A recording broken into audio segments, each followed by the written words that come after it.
ये पिंक वाली wall clock आप सबको बहुत पसंद आई थी, तो इसी से इंस्पायर्ड होके मैंने बनाई है ये टर्किश ब्लू वॉल क्लॉक। तो आप सबकी रिक्वेस्ट पे मैं इसका डिटेल वीडियो लेकर आई हूँ। तो हर एक आर्टिस्ट ये दिखाता है कि कैसे उसने अपने प्रोजेक्ट को परफेक्ट बनाया, पर आज मैं दिखाऊंगी कि हमने क्या क्या मिस्टेक्स करी थी और उनको हमने कैसे फिक्स किया। तो चलो वीडियो स्टार्ट करते हैं, और उससे पहले आप मेरे चैनल को भी सब्सक्राइब कर लेना, इससे मिलता है हमें और वीडियो बनाने का मोटिवेशन।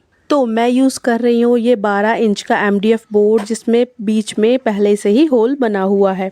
तो अब हम इसमें अप्लाई करेंगे जैसो की एक अच्छी सी कोटिंग, और इसको ड्राई करेंगे हम 24 आवर के लिए। और आज की वॉल क्लॉक में हम जो भी सामान यूज़ कर रहे हैं उन सब की लिंक आपको डिस्क्रिप्शन में मिल जाएगी, तो आप वहां जाके सभी सामान को परचेज कर पाएंगे और बिना किसी हैसल के अपने लिए एक ऐसी वॉल क्लॉक बना पाएंगे। तो अब हम लेंगे मोल्डेड क्ले, जिसमें होता है एक रेजिन और एक हार्डनर। जब हम इन दोनों को अच्छे से मिक्स करते हैं तो ये बन जाती है बहुत अच्छी मॉडलिंग क्ले। तो इससे हम कास्ट कर सकते हैं अपना कोई भी स्ट्रक्चर। तो आज मैं इसको MDF बेस के चारों तरफ लगा के हम एक बाउंड्री क्रिएट कर लेंगे। तो मैंने इसको ऐसा नूडल जैसा बना लिया है। अब हमें अपने ये बेस के चारों तरफ इसको फिक्स करना है। तो मैं यूज़ कर रही हूँ ये फैब्रिक ग्लू, क्योंकि फैब्रिक ग्लू फेविकॉल से ज़्यादा स्ट्रॉन्ग होती है और ये वाटरप्रूफ भी होती है। और माफ़ करना दोस्तों इंटरप्शन के लिए, क्योंकि मेरी छोटी सी बेटी है जो बीच में शोर करती रहती है। मैं वॉइस ओवर भी अच्छी तरीके से नहीं कर पाती, तो प्लीज़ थोड़ा सा एडजस्ट कर लेना। देखिए ड्राई होने के बाद हमने की है थोड़ी सी सैंडिंग। अब इस पे मैं यूज़ कर रही हूँ मेरे फेवरेट कलर्स। तो ये टर्किश ब्लू तो सच में मेरा ऑल टाइम फेवरेट बन चुका है। तो बाहर की तरफ मैं यूज़ कर रही हूँ ये डार्क शेड, ये हमारा पर्ल ब्लू शेड है। और अंदर की तरफ मैंने ये खुद कलर बनाया था जो मैं इसमें यूज़ कर रही हूँ। तो ये मेरी कस्टमाइज शेड है। अगर आपको इसकी एग्जैक्ट शेड बनानी है तो आप मुझे इसमें से कॉपी कर सकते हैं, नहीं तो आप अपनी मनचाही शेड भी बना सकते हैं। और हाँ, एक ध्यान देने वाली बात है, हमें पानी नहीं मिलाना है अपने कलर्स में, और हमें इसमें एक्रेलिक पेंट का यूज़ करना है। और देखो इसका रिजल्ट। और इस बार जो ये मैंने वॉल क्लॉक के लिए एलिमेंट्स बनाए हैं, ये पता है कैसे बने हैं? जैसे कि हम मोल्डेड क्ले से कोई काम करते हैं और अक्सर हमारी लेफ़्ट ओवर क्ले बच जाती है, तो जब भी क्ले बचती है मैं उसकी कोई ना कोई शेप बना के रख देती थी। तो फाइनली मेरे पास बन चुकी थी ये 8-9 शेप्स। तो मैंने सोचा कि चलो इनको अपनी क्लॉक में ही यूज़ कर लेते हैं। तो जैसे मैंने पिंक क्लॉक में मेरी पसंद के कुछ एलिमेंट्स बनाए थे, पर इस बार के सारे एलिमेंट्स ही रैंडम। तो ये वीडियो उन लोगों के लिए भी है जो मोल्डेड क्ले से काम करते हैं और उनकी कुछ क्ले बच जाती है, तो आप कुछ बची हुई क्ले से बना सकते हैं ऐसी सुंदर सी वॉल क्लॉक। तो हमने जो भी एलिमेंट्स बनाए थे उस पर भी मैं जैसो का एक कोट लगा लेती हूँ। पर आपको इस बार मैं एक हैक भी शेयर करने वाली हूँ। अगर आपके पास टाइम कम है और आप 24 घंटे से पहले इनको ड्राई करना चाहते हैं, तो ये रहा हमारा हैक। तो हम लेंगे अपना हेयर ड्रायर, और हेयर ड्रायर की हेल्प से गरम गरम हवा इसमें ब्लो करेंगे, और थोड़ी देर हवा ब्लो करने के बाद ये ड्राई होना स्टार्ट हो जाएंगे।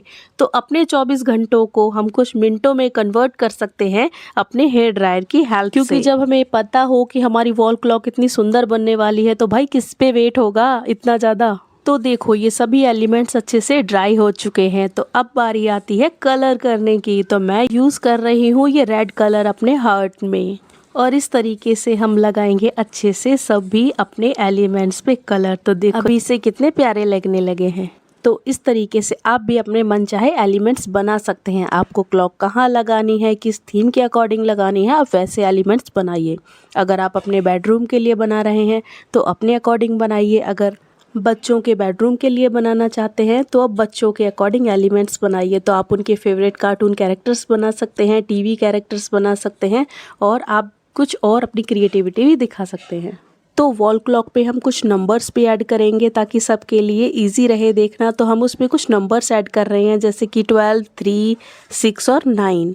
तो इन सब को हमने भी मोल्डेड क्ले से बनाया है, और इसमें मैं पर्ल एक्रेलिक पेंट यूज़ कर रही हूँ। तो हमारा ये ब्लू शेड है पर्ल एक्रेलिक पेंट का। जो शेड हमने क्लॉक के बॉर्डर पे यूज़ करी थी, हमने वही शेड इन नंबर्स पे की है। तो देखो ये सभी एलिमेंट्स और नंबर बन के तैयार है। अब बारी आती है इनको पेस्ट करने की। तो यहाँ पे पेस्टिंग के लिए भी मैं फैब्रिक ग्लू का ही यूज़ कर रही हूँ, क्योंकि मैंने पहले ही बताया था ये वाटर प्रूफ होती है और ज़्यादा ड्यूरेबल होती है। और इसी तरीके से हम बाकी एलिमेंट्स को भी बारी बारी से लगा लेंगे। तो मैंने अपनी फेवरेट फेवरेट पोजीशंस के अकॉर्डिंग लगाया है। जैसे कि हमने कुछ कलर कॉन्ट्रास्ट का भी ध्यान रखा है, जैसे कि रेड के साथ हमने ये येलो लगा लिया है। अब बारी आती है मेन काम की, तो हमें इस क्लॉक को करना है सिक्योर, जिसके लिए हम यूज कर रहे हैं ये इपॉक्सी रेजिन। तो जैसे मोल्डेड क्ले में रेजिन और हार्डनर आता है, तो इसमें भी एक रेजिन और एक हार्डनर होता है। इन दोनों को हमें मिक्स करना है, तो हमें ये 2:1 की अमाउंट में हमें मिक्स करना होता है। इसमें 2 अमाउंट होता है हमारा रेजिन और 1 होता है हमारा हार्डनर। अब अच्छे से हम इसको पूरी क्लॉक में स्प्रेड कर रहे हैं और हम ब्लो ड्राई से इसको और अच्छे से फैला लेंगे। पिछली बार मैंने यूवी रेजिन यूज़ की थी अपने एलिमेंट्स पर इस बार मैं इसी इपॉक्सी रेजिन को अच्छे से सब जगह फैला रही हूँ। असल में ये भी एक एक्सपेरिमेंट का ही पार्ट था और एक्सपेरिमेंट करते करते हो गई एक बहुत बड़ी मिस्टेक। तो क्या आपने नोटिस किया था कि जब मैंने इस पर रेजिन पोर किया था तो वो बहुत कम अमाउंट में था, जिसकी वजह से इसका टेक्सचर हो गया था बिल्कुल खराब। तो यहाँ पे एक और लेसन मिला कि आपको रेजिन में ज़्यादा कंजूसी नहीं करनी है, आपको ठीक ठाक अमाउंट में वो डालना ही होगा। तो हमारे पास तो रेजिन नहीं बचा था, तो मैंने दोबारा से ऑर्डर कर लिया ये रेजिन। तो ये मैंने ऑर्डर किया था, तो मैं इसकी भी लिंक आपको दे दूंगी, आप वहाँ जाके डिस्क्रिप्शन में इसको चेकआउट कर सकते हैं। तो मैंने रेजिन और हार्डनर को फिर से मिक्स किया और इस पे एक और कोट को पोर कर दिया है। तो इस तरीके से हम इसके ऊपर एक और कोट लगाएंगे, क्योंकि पिछला वाला तो हमारा वेस्ट हो चुका था। अब फिर से हमने अपना ब्लो ड्राई ले लिया है और ब्लो ड्राई की हेल्प से हम इसको स्प्रेड करेंगे, क्योंकि इससे हो जाते हैं इसके बबल पॉपअप और हमारे बबल्स नहीं बनते रेजिन में। अक्सर लोगों की शिकायत होती है कि रेजिन में बबल्स बन जाते हैं, पर अगर आप मेरे तरीके से बनाएंगे तो आपके रेजिन में कोई बबल नहीं आएंगे। तो 24 घंटे ड्राई करने के बाद इसका टेक्सचर बन चुका था ऐसा बिल्कुल स्मूथ। और हाँ, एक बात का भी ध्यान रखना, आपको जिस सरफेस पे इसको रखना है ना 24 घंटे के लिए, वो फ्लैट होना चाहिए और वहाँ पे धूल मिट्टी नहीं आनी चाहिए। अब बारी आती है इसमें क्लॉक मशीन लगाने की। तो क्लॉक मशीन के साथ हमें ये नीडल्स भी मिली हैं। तो क्लॉक मशीन के पीछे मैंने थोड़ा सा डबल साइडेड टेप लगाया है, क्योंकि बस मैं आपको दिखाना चाहती थी ये कैसे काम करती है। आप इसको प्रॉपर फिक्स करने के लिए ग्लू यूज करना। अब बारी बारी से लगा देते हैं इन सारी नीडल्स को। तो इनके साथ काम करना थोड़ा टिपिकल हो सकता है, तो आप पहले समझ लेना कि क्लॉक मशीन कैसे काम करती है। तो मैं आपको यहाँ पे बता भी देती हूँ। सबसे पहले आपको आवर्स वाली नीडल लगानी है, फिर मिनट्स वाली और फिर सेकंड वाली। तो इनके साथ आप ध्यान से काम करोगे तो आप बड़ा ईजिली कर लोगे। तो ये देखो, मेरी तो क्लॉकें चलने लगी क्योंकि मैंने इसमें सेल भी लगा लिया था। तो ये देखिए, हमें सेल तो खुद लगाना पड़ेगा, वो क्लॉक मशीन के साथ नहीं आएगा। तो ये देखो, मैंने यहाँ पे सेल यूज़ किया है। अब हमारी क्लॉक बिल्कुल तैयार है और देखो, इसको हम एडजस्ट भी कर सकते हैं टाइम के अकॉर्डिंग। तो आपको कैसी लगी ये क्लॉक जो बनाई है हमारी टर्किश ब्लू थीम में? तो इससे पहले मैंने बनाई थी ये पिंक वाली वॉल क्लॉक जो हो गई थी वायरल। तो ये मेरा पहला वायरल प्रोजेक्ट था। तो चलो बताओ, दोनों में से आपको कौन सी ज़्यादा पसंद आई? तो चलो कमेंट करो और मुझे बताओ आपको इन दोनों में से कौन सी ज़्यादा पसंद आई और आप कौन सी वाली को बनाना चाहोगे। तो नेक्स्ट वॉल क्लॉक में लेकर आऊँगी बच्चों के बेडरूम के थीम के अकॉर्डिंग। तो उसको देखने के लिए आप हमारे साथ चैनल पे बने रहिए और चैनल को सब्सक्राइब भी कर लेना, ताकि आपको सबसे पहले हमारे वीडियोस मिल सके।